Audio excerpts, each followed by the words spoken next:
No, dobre. Čiže v podstate, keby som robil tú gestikuláciu moju, tak pokiaľ sa zmestím s tou rukou? To vidíš. Tam úplne doľava. Máš to fakt, že po okraji strany. Po okraji stola. Do stredu stola. Takže do stredu stola. Dobre. 4K to nahrávaš. A máš tam nejaké kódy? Čo? Či je tam to je 11 ten profil?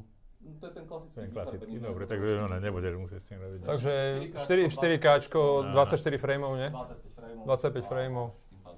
Dobre, tak. Dobre. Ty si to už pustil? Už vidím, že červený rámec je okolo. Aj, dobre. Si mohol povedať. No poď. Tak toto budú ešte takéto veci, hej. Takže musíme sa... Toto dáš ešte pred videom, aby bolo jasné, že o čom tu hovoríme. Presne. Dobre, takže idem asi najskôr na kameru ja, hej. Poď. Dobre. Ahojte priatelia, vítajte na kanáli a podcaste Po horách s Peťom. A dnes tu v redakcii Touch IT sedím s Ondrejom Mackom, pre mnoho z vás známa tvár. Takže a budeme sa s Ondrejom rozprávať na tému dronov, ktoré sú v dnešnej dobe či už v osobnej sfére alebo v tej profesionálnej stále populárnejšie a populárnejšie. Takže vítaj Ondrej. Vítaj ty. Na mojom kanáli. V podstate áno. A mám na teba také dve otázočky na zahriatie, aby sme sa dostali do toho tempička. Poď. Ako si silvestroval a máš nejaké predsavzatia na 2025? Tak keď počítam, tak od rána som odpovedal asi na 20 otázok novinárskych a ty prvý raz si ten, kto sa nepýta na to, ako je to s tým katastrom nehnuteľnosti. Tak máš otázku na to, ako som prežil Silvester, takže Silvester bol v pohode. Konečne som dobehol všetky svoje resty, ktoré som odkladal celý rok, že keď bude raz konečne čas, tak vtedy to urobím, takže som aj postrihal nejaké videá, zverejnil a teraz sa môžem čakať.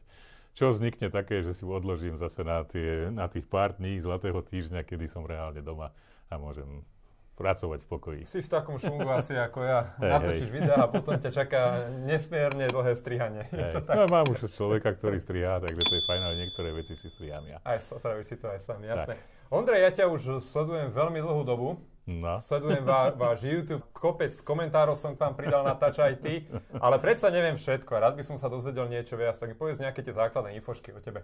Máme 10 rokov teraz aktuálne, takže ja som bol predtým šéf-redaktor iného magazínu, ale potom po riadení Osudu som založil vlastný magazín a urobil som to, že ja som bol pôvodne čisto tlačový človek, to znamená vo výsledku môjim produktom bol tlačený magazín, pred 10 rokmi to šlo a neskôr som založil magazín, ktorý je predovšetkým onlineový, zameraný na videá, no proste urobil som Startup 50 a fungujem takýmto spôsobom, takže mám tu redakciu založenú a som veľmi rád za svojich kolegov. Tí kolegovia sú veľmi dôležití. To áno, akých máš ľudí, tak podľa toho to závisí, podľa toho s tým žiješ potom, to je to najväčšie. Jasné. A ako máš pozíciu v rámci Touch IT? Ja som jednak spolumajiteľ tejto spoločnosti a zároveň som šéf-redaktor toho tlačeného vydania, lebo ešte máme tlačené vydanie. Môj kolega je šéf-redaktor touchit.sk a som hlavný tvorca videí. Tam som sa hodne našiel v tých videách. A preto si že ide ti to dobre, Ondrej. Preto si aj sem prišiel, aby sme hovorili neskôr o dronoch. Presne tak. A teraz mi ešte môžeš povedať, že čo ťa robí v živote šťastným, teda okrem práce, predpokladám, že to je to, čo miluješ, ako si spomenul. Je to tak, ináč by som to nerobil, lebo mám už nejaké svoje skúsenosti a keby to bolo o peniazoch, tak by som pravdepodobne túto prácu nerobil. Toto je proste niečo iného, tunak som sa našiel. A toto je vec, kde plánujem, teda tvoja otázka pôvodná bola, že či tu aj teda, ako to završím, tak myslím si, že aj završím teda svoju kariéru v tomto magazíne Touch IT. To je super, málo kto sa vlastne venuje jednej firme tak dlhé roky, ja som bol vo firme 10 rokov a ty si trošku iný level zase ako ja. A jasné, a tuto keď v podstate robíš s technológiami, tak určite si človek, ktorý má aj iné hobby. Pretože máme 21. storočie a ľudia majú kvantum hobby, takže určite je ešte niečo, čo ťa baví. Motorky, to je dobrá vec. Cestovanie, to je dobrá vec. A mám rád také užívanie si toho, že niekam idem, trebárs, a tam mám teda nejaký voľný čas.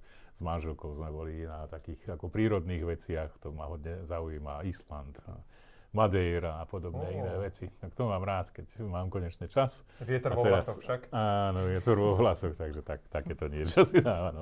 Vietor vo vlasoch v mojom prípade už bol taký silnejší. A to je úplne v poriadku.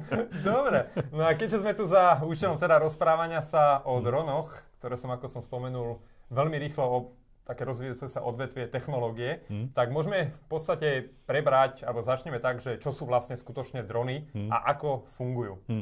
Ja drony využívam hodne, lebo ako si všimol, tak veľa robíme veci typu autá, aj motorky a tam proste potrebuješ vidieť tento produkt z hora. Ako to chodí, ako to jazdí a na to je takýto dron ideálny. To znamená niečo, čo lieta nad tebou a zároveň máš stabilný obraz a zároveň proste vieš sa pozrieť na ten predmet z rozličných uhlov a dneska je to výborná kvalita. A jednoducho je to vec, ktorá ti dá krásne dokrútky, na ktoré sa každý rád pozerá. Áno.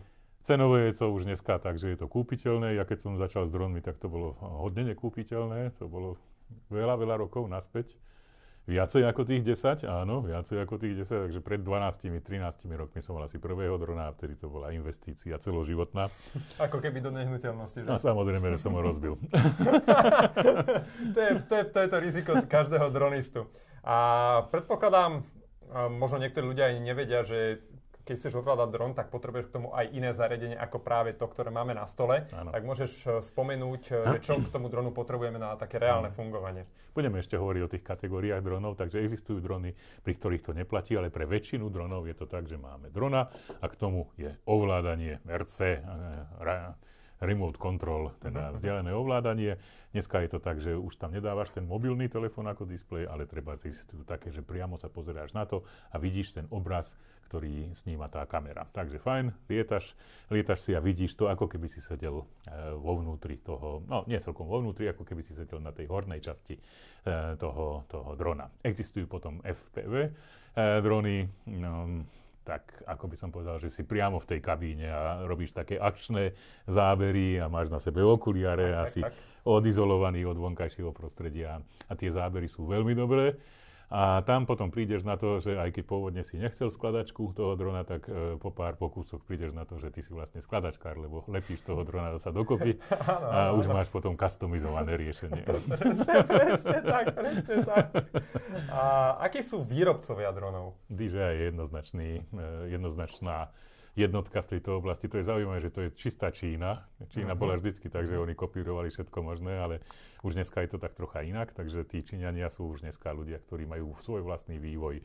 Je to čínska značka, ktorá je hrdá na to, že je čínska a myslím, že dneska je to neohrozený vládca dronov. Samozrejme, že existujú aj ďalšie značky, americké a čo viem, aj zhruba európske, ale pre bežných ľudí je DJI jednoznačnou voľbou, lebo je to aj vhodný pomer výkon/cena. Presne tak, preto sa budeme aj dnes rozprávať primárne teda o DJI. Inak ja sa ti priznám, že ani iného výrobcu nepoznám.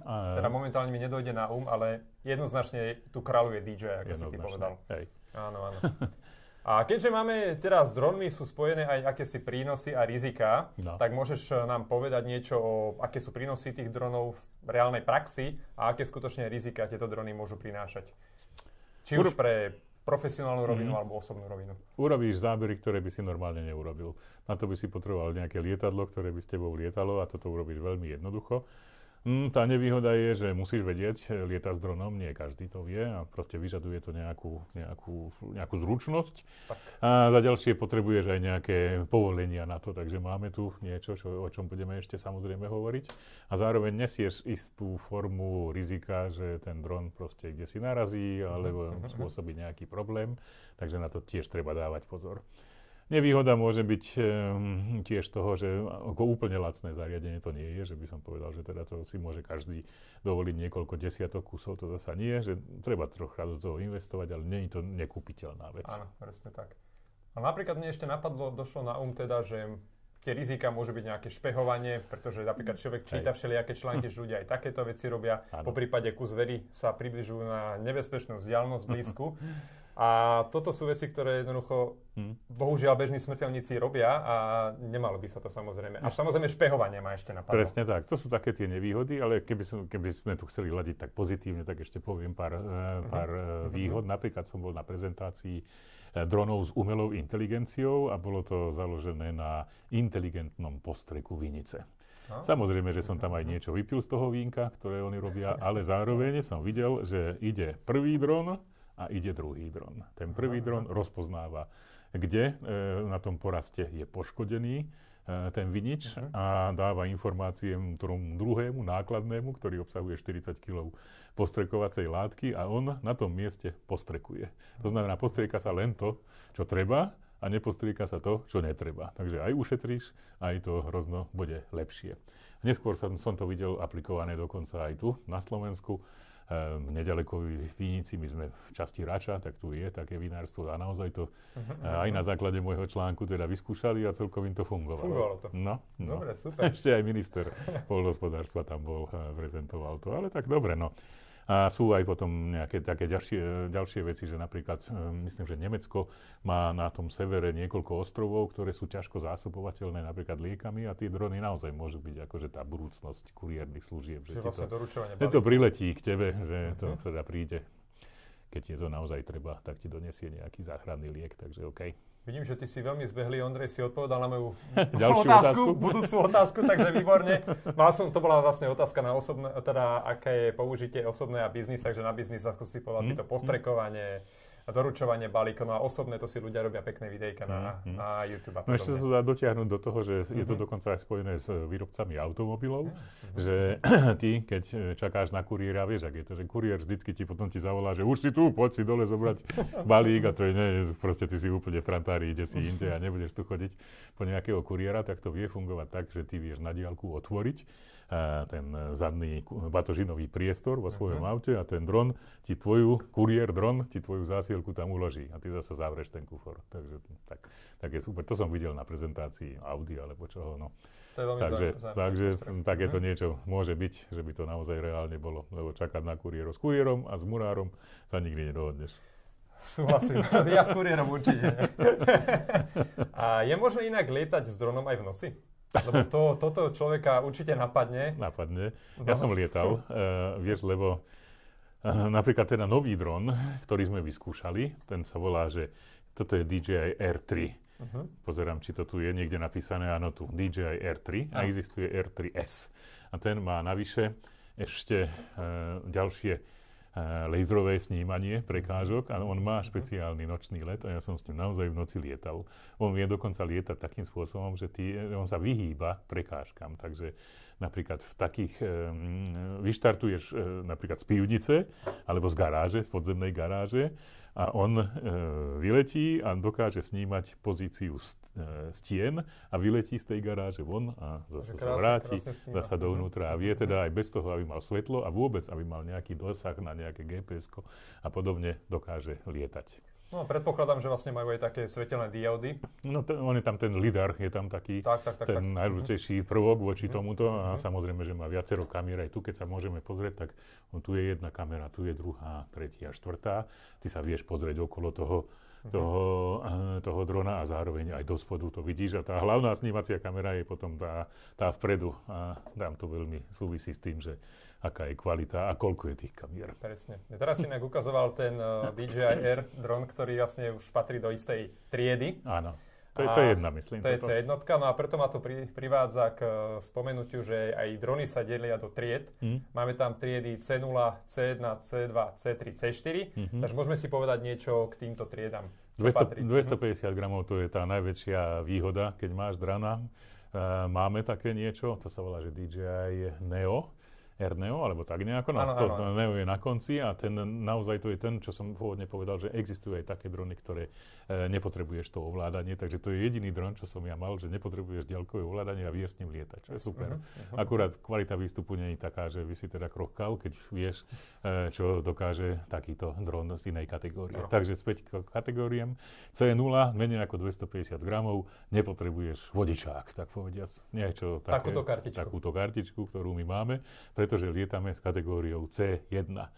To je, ak si dobre pamätám, do nejakých 900 gramov, takže C1 900 gramov, to je najčastejšia kategória, to je takýto dron, ktorý je určený na niečo ako hobby, alebo na taký filmársky a podobne. Do redakcie. Do redakcie. DJI Mavic 3 Pro do 4 kg napríklad je také, že kategória C2, no a potom sú tie náklaďáky, čo som už hovoril, že teda ten druhý dron nesie tých 40 kg so sebou, tak to je už tá veľká kategória, tam je to teda do 25 kg, to je kategória C3, tá najvyššia. To sú práve aj tie postrekové drony napríklad, aby dokázali... Alebo dopravné. Alebo dopravné drony. Takého. Áno, čiže v podstate pre bežného smrteľníka C0, keď nechcete si robiť nejaké pilotné skúšky, ak to chcete myslieť už vážne, tak musíte si samozrejme urobiť pilotný preukaz a podobne, ale k tomu sa dostane postupne, čo týka tej legislatívy. Ešte ti poviem teda, že jeden si hovoril, že teda nepoznáš iného výrobcu, tak prekvapivo jeden z výrobcov je Hyundai,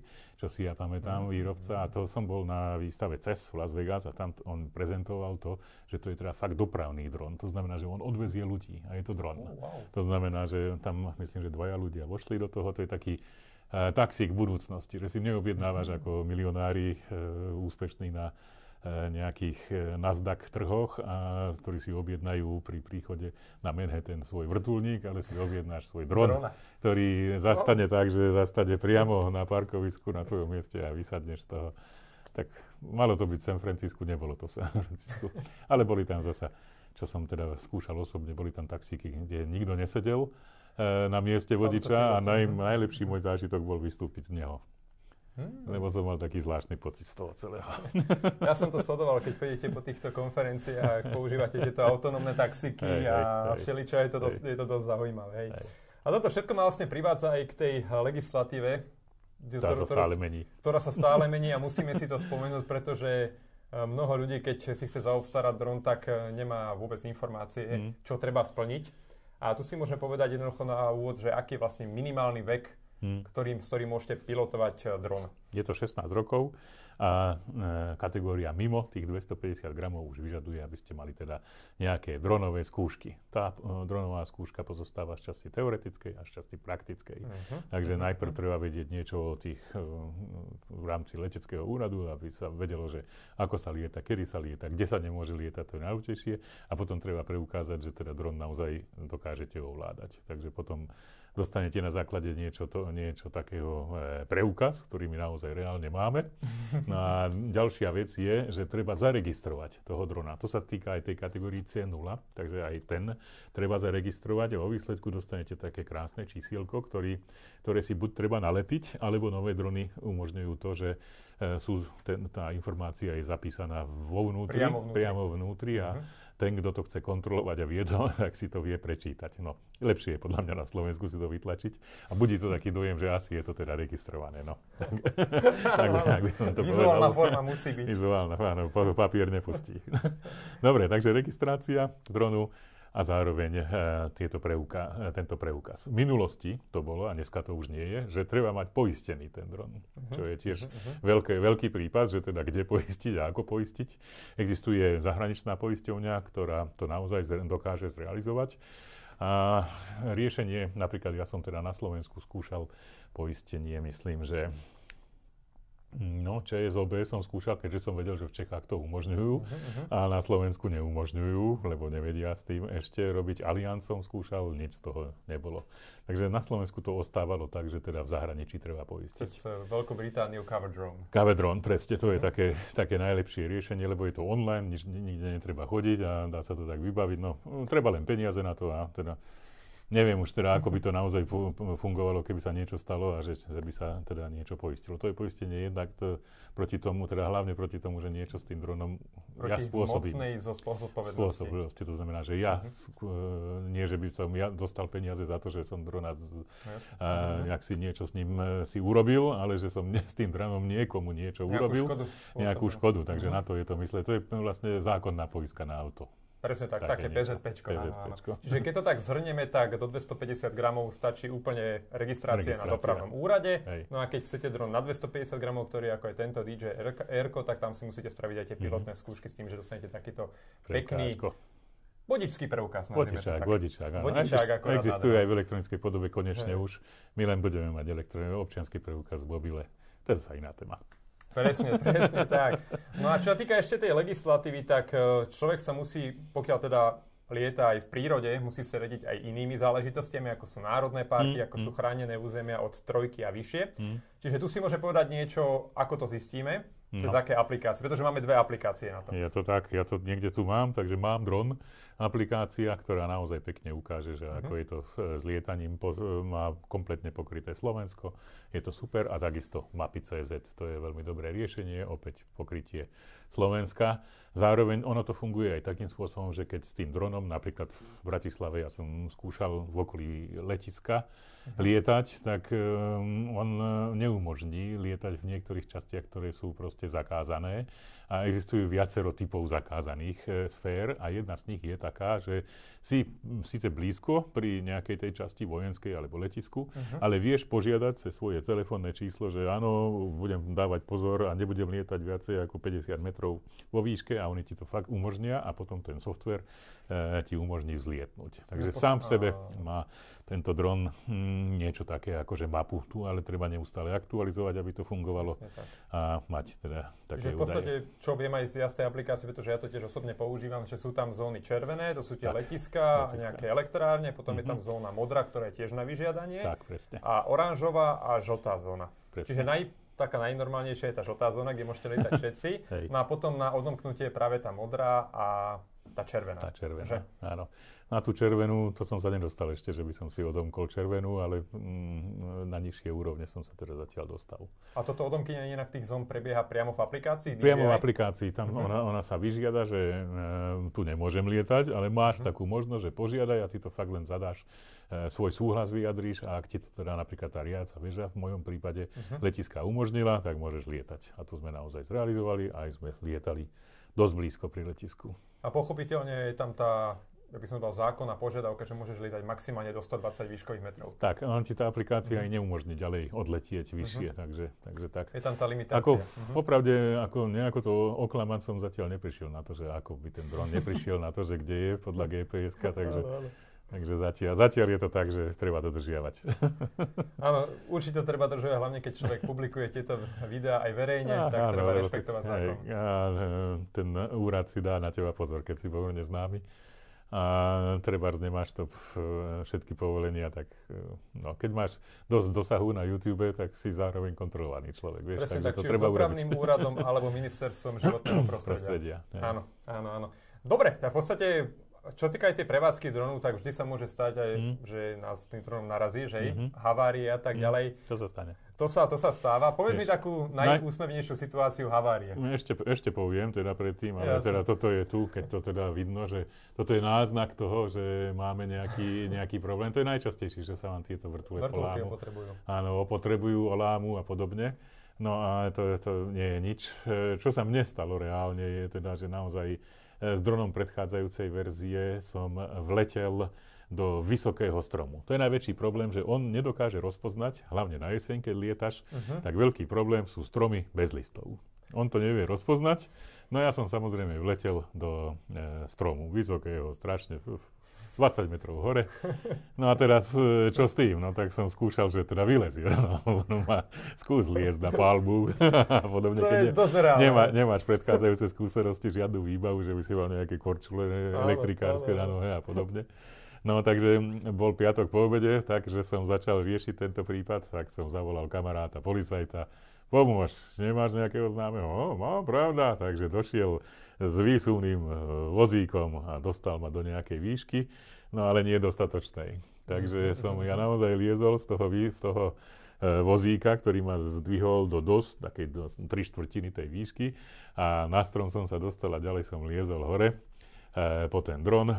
Veľmi už úspešný, teda, že ho mám skutočne v ruke. Až tak úspešný, že mi samozrejme sa dostal von z ruky a pekne zletel dole.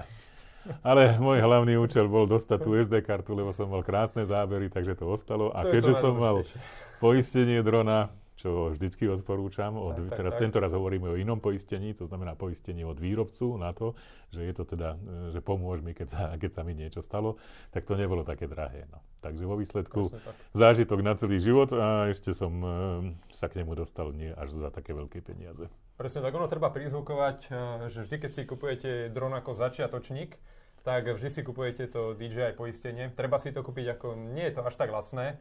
Tuším, na tie miniverzie som za to platil 70 €, ale to bolo pred 3 rokmi. Podľa mňa ale na 2 roky už. Áno, No. áno. Samozrejme to vyprší po tej dobe, ale je to fajn. Hej. Aplikácia ťa upozorní, že vypršalo, takže potom môžeš si obnoviť a aj pri tej aktivácii on sa ťa pýta, lebo ty máš len nejaký úsek časový, dokým si to môžeš poistiť, lebo to nemôže fungovať tak, že ty teda začneš lietať a potom drona proste s ním zhavaruješ a potom chceš poistenie urobiť dodatočne, to už nefunguje. Takže ty máš, v prípade dronov to není až tak veľa, tá doba, myslím, že niekoľko hodín dokonca po tej aktivácii, aby si to teda urobil, ale napríklad v prípade akčných kamier tam je 48 hodín, alebo tak nejako, že máš takú možnosť, dokedy to urobiť. Potom už nemáš tú možnosť. A možno by som z osobnej praxe povedal takú zaujímavú situáciu. Ja keď som si kupoval miničkový dron, tak som si samozrejme zakúpil to DJI poistenie. Áno. Samozrejme, DJI Care sa to volá, myslím. DJI Care. Samozrejme, vypršalo po istej dobe, ako sme sa bavili. A ja som si myslel, že to poistenie sa dokúpi znova. Tak ja som si ho kúpil a snažil som sa ho aktivovať priamo cez DJI stránku. Samozrejme, prístup zamietnutý, pretože to neplatí pri opakovanom nákupe. Takže aby ľudia náhodou si nekupovali zbytočne tieto veci. Ja minul som 70 €. Ale funguje to tak, že keď ho dáš do opravy a on ti príde, tak vtedy máš znova možnosť to urobiť. Že oni ti už pošlú, aj keď na ňom je vidno, že je opravovaný, hej, že si videl, že je to... Nie vždycky ti dajú ten istý kus, ale v mojom prípade mi dali ten istý kus, lebo som videl, že kde je škrabnutý, tak oni už zobrali zodpovednosť za to, že teraz je ako keby nový a teraz máš tú možnosť urobiť ten DJI Care. Takže tak. A ináč DJI musím povedať, že ako celkom to funguje, tá oprava. No a keď máš to DJI Care, tak je to aj rýchlejšie, že ti to príde reálne, lebo ty nechceš byť bez toho zariadenia, ty chceš byť s ním. Jasne, viem, že tieto drony, bo ja som tiež využil možnosť opravy a všetko sa posiela do Nemecka. Zo Slovenska tam sa to opravuje, zhruba do 2 týždňov máte dron naspäť, čo je super doba podľa mňa. Hej. No. To je geniálne. Myslím si, že ako keby tak fungovali iné veci na opravu, tak typu pračka, že proste pošleš kuriéra a on ti donesie novú, tak si v pohode. To je bolo fajn. Ale stále môžeme byť radi, že tu máme ten DJI Care, tú možnosť a ja si myslím, že za tie 2 roky sa ten pilot dokáže naučiť dosť zručnosti, aby s tým nehavaroval. Ja som napríklad z osobnej praxe si zvykol, že vždy, keď sa snažím pohybať zo strany na stranu, tak gimbalom si vždy pozriem okolie, či tam nie sú stromy. To je veľmi dôležité. Samozrejme, treba rátať aj s tým... Stromy bez listov je najhorší. Aj keď sú tie senzory, či už hore, dole a na bokoch, tak je to stále problém, pretože nie je to súvislá prekážka. Hej. No, ja som mal teda s tým lidarom to S-ko, ten R3S. A musím povedať, že s ním som tak trocha cieľene išiel do toho, že ešte by som to vedel teda nejako ho stočiť, ale rozpoznal. Ten lidar to rozpoznal, že sem nepôjdem. A to už bude evidentne asi vyššia cenová kategória. Áno, to je najnovší dron v tejto oblasti C1, najnovší dron. Aj som premýšľal, že by som to teda switchol z jedného na druhého, ale uvidíme, ako zhavaruje, tak potom. Presne tak. A ešte, čo je podľa mňa dôležité spomenúť, je tá novšia funkcia follow mode pri dronoch, že keď ľudia využívajú natáčanie tak, že idú sami a chcú, aby ich ten dron natáčal, tak v tomto je super ten follow mode. Ja ho bohužiaľ ešte nemám na Mini 2. Vieš, lebo keď chceš robiť, v mojom prípade, keď chceš robiť sám video na motorku, ešte, vieš, dá sa robiť video s dronom, že jazdíš s autom. No, viem, že to nie je celkom bezpečné, ale dá sa to.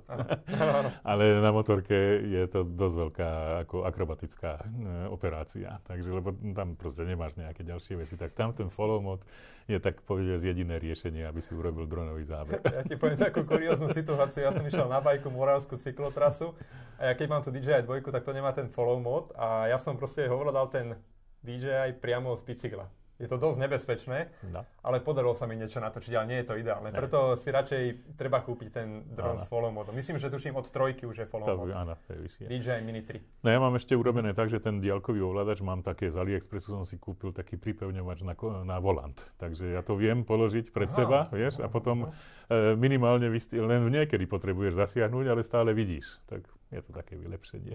To som inak nevedel, že také niečo existuje, to je zaujímavé. Ukážem ti to. Môžeme do dokrutky dať, že ako to vyzerá.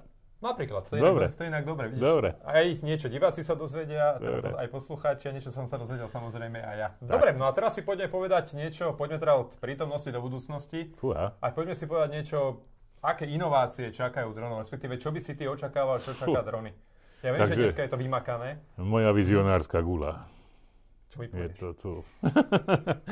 Čo je, kde pôjdu drony? No, pôjdu ďalej z hľadiska tej kvality obrazu. Tento konkrétne má teda dve kamery a jedna z toho je zoomovacia, druhá širokouhlá. To osobne si myslím, že sa ďaleko rozšíri, že ako v mobilných telefónoch máš 3 zadné fotoaparáty, tak aj tu pristúpi sa k tomu, aby si vedel robiť, lebo tie zábery vyzerajú veľmi dobre, keď je to robené tým teleobjektívom.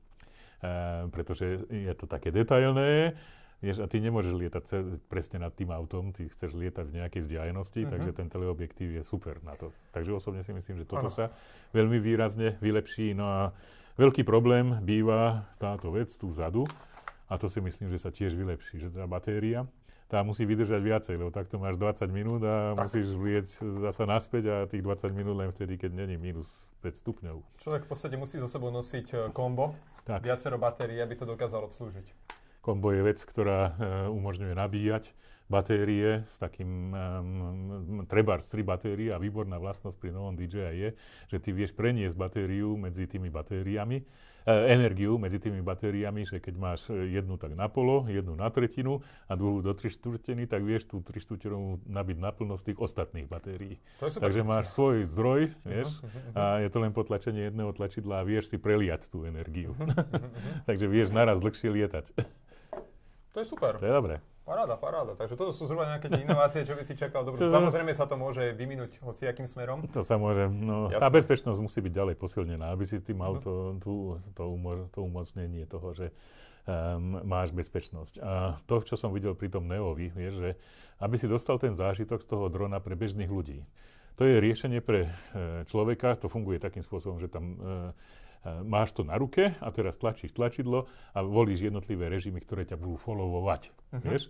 A ty vlastne bez niekoho iného vieš urobiť záber na tú rodinu, ako sa prechádza a podobne a nemáš vôbec nevieš, ako to lieta. Ty len povieš, že lietajú okolo mňa a pristaň. Vieš? Na pristátie ty vystrčíš ruku a on ti pristane na ruke. To je celé. Vieš? Žiaden ďalkový let nemáš. Môžeš mať, ale nemusíš. Takže sprístupnenie dronov pre bežných ľudí to je veľká výzva, lebo špecialisti, čo chceli, už majú to, čo majú a teraz treba rozšíriť počet ľudí, ktorí bez drona nevedia ďalej žiť.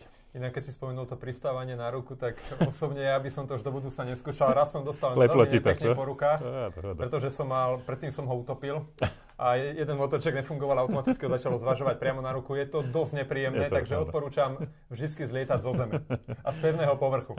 Ideálne.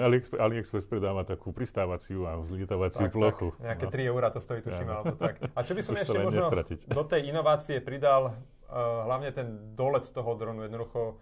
Podľa mňa nie je žiadna logika, aby človek lietal s dronom 5 km od toho, kde sa nachádza. Áno. Toto by som určite limitoval na nejakú vzdialenosť. Neviem, či máš ty taký istý názor na to. A ešte ma dosť zaujíma, že v Amerike je iný ten dojazd ako v Európe. To neviem, či si všimol, ale aj DJI to tak uvádza, že naozaj ten dolet je v inej krajine iný ako na Slovensku. Tam oni dávajú, teda v Európe, oni tam dávajú také, že 10 km dojazd. Ty ho vôbec nevidíš, ale ty by si, podľa mňa by si ho mal mať možnosť vidieť, lebo ináč ty lietaš len cez to, čo ty vidíš. A musíme si reálne povedať, že keď pustíš ten dron na 10 km, tak on to s tou batériou nedoletí. Tak on sa vie vrátiť, že on vie, že keď už má málo, tak sa return to the home dá. Ale čo by si natočil? 2 sekundy? A to je bolo tak všetko.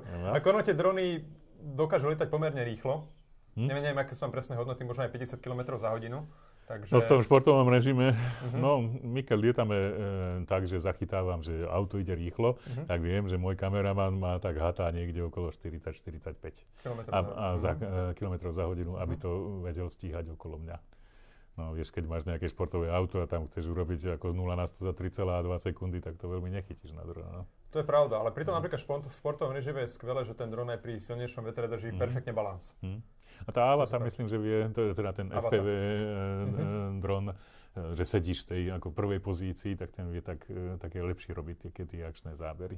Tie sú skvelé. Ja som minule bol na Kamziku, som sedel a zrazu také zvuky, reku, čo to? A akorát týpek vedľa mňa lietal s tým dronom, hej, akože strašne veľmi rýchlo to vie lietať. Ja neviem, aké tam je maximálna rýchlosť, ale obrovská. Tie zábery, keď niekedy som na to pozeral, tak je to úžasné. Ako keby ste vy preleteli priamo pod tú skalu, alebo tak. Dobre, super. Ja si myslím, že o týchto dronoch sme sa... Vieš, už máme 42 minút a si povedal mi, že 45 chceš, tak teraz čakám, ako to chceš toto uzavrieť. Samozrejme, uzatvárame drony. Ja si myslím, že sme povedali dosť informácií. A teraz sa pôjdem posunúť k tebe, čo týka toho tej persóny a povedz mi niečo, aké máš plány do budúcna. Aké mám ja plány do budúcna? Jasné, to ma zaujíma. No, chcem robiť krajšie videá. Chcem robiť viacej videí. Teraz robíme tak, že každý deň video. Každý deň mimo soboty video. Neviem, či si to všimol. A to robíme posledný rok, čo je dosť veľká sranda napríklad medzi Vianocami urobiť. Zatiaľ sa nám to podarilo. Takže to by som chcel udržať a chcem, aby boli krajšie tie videá, aby, ako si to povedal, vieš, že aby ľudia mali záujem pozerať aj tie dlhšie videá.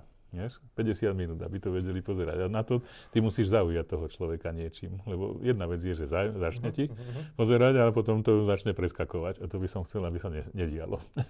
Presne tak. Takže to... Áno, treba jednoducho z toho človeka treba zaujať každú minútu. No potom ťa aj ten YouTube ocení, lebo watch time to je... Tak. To je kľúč. To je kľúč. Musí mať šancu na ukladať reklamy. Jasne, takže áno, toto sú tie tvoje plány, teda, hej, takže posunú sa viac kvalitovo vyššie a vyššie stále. Vyššie, hej. Takisto aj v rámci ako magazínu to chcem urobiť tak, aby sme mali viacej ešte prepojený ten náš webový portál s tými videami a urobiť to také, možno, že by som chcel aj také, že ísť do živého vysielania, že živé videá robiť. To je môj dávnejší taký cieľ. Vieš, hlavne keď sú také, že predstavenia nových telefónov. Keď je iPhone, nové predstavenie, to radi ľudia pozerajú naživo. Potom prídeš do styku s právnikmi spoločnosti Apple, ale chcem, aby som sa vedel v tomto nejako využívať. Vieš, keď bereš niekoho zábery pri živom vysielaní, tak niektoré firmy to nemajú radi. Niektorí to vítajú a niektoré to nemajú radi. Mám už svoje skúsenosti. Presne tak, ale na všetko potrebuješ aj samozrejme ľudí. Sám neurobíš nič, takže dobrých kolegov je mať základ. Hej. Dobre, super, ďakujem ti. No a teraz mám ešte, Ondrej, na teba tak na záver také rýchle otázočky. 5 rýchlych otázočiek a poďme na to. Leto alebo zima? Leto. Radšej mám leto. Vtedy sa dá dlhšie natáčať. Lebo cez zimu máš o 4:00 končíš. Hneď si to preklopil do profesionálnej roviny, to sa mi ľúbi.